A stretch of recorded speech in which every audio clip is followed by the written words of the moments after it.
Industria po ng abaka sa Zamboanga Sur, pinagtibay ng Felfida Zamboanga Peninsula. At detalye, nandiyan po naman si Justin Bulano ng Radyo Pilipinas Zamboanga.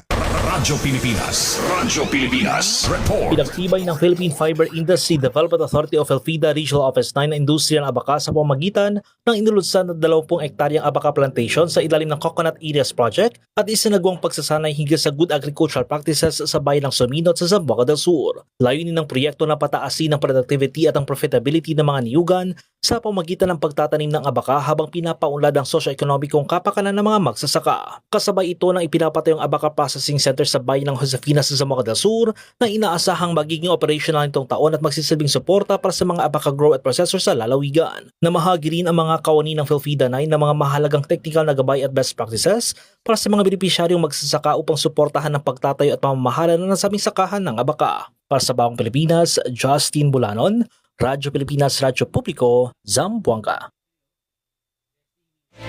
Maraming salamat, Justin Bulano.